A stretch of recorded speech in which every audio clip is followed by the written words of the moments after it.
Hello you guys, నిన్న last వీడియోలో ముంత మసాలా మిర్చి బజ్జీ ట్రై చేసిన అని చెప్పిన కదా.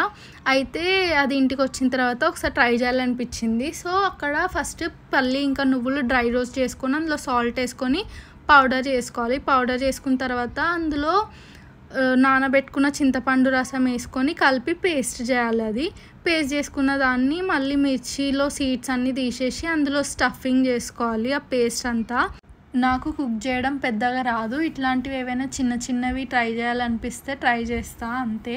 Let me know guys in comment section, do you all like to cook or not అని చెప్పేసి. ఇంకా దాని తర్వాత ఇక్కడ ఇవన్నీ ఫిల్ చేసుకొని పక్కన పెట్టుకున్నాక శనగపిండి కలుపుకోవాలి. శనగపిండిలో ఫస్ట్ టైం నేను కారం స్కిప్ చేసి కలిపిన, బట్ ఇంట్రెస్టింగ్లీ అసలు కారం లేనట్టు అనిపించలేదు. ఇక్కడ శనగపిండిలో ఫస్ట్ సాల్ట్, ఇంకా పసుపు, బేకింగ్ సోడా అండ్ ఓమా వేసినాము. ఓమా అంటారు కొంతమంది, వాము అంటారు. అదంతా వేసి బజ్జీ పేస్ట్ లాగా కన్సిస్టెన్సీ వచ్చే వరకు కలుపుకొని అందులో ఆ స్టఫ్ చేసుకున్న మిర్చి అంతా ఫిల్ చేసి, ఎక్కడి నుంచి అయితే స్టఫ్ చేసుకున్నాం దాని ఆపోజిట్ డైరెక్షన్ నుంచి అది డ్రాగ్ చేసి తీసి అందులో ఆయిల్లో వేయాలి.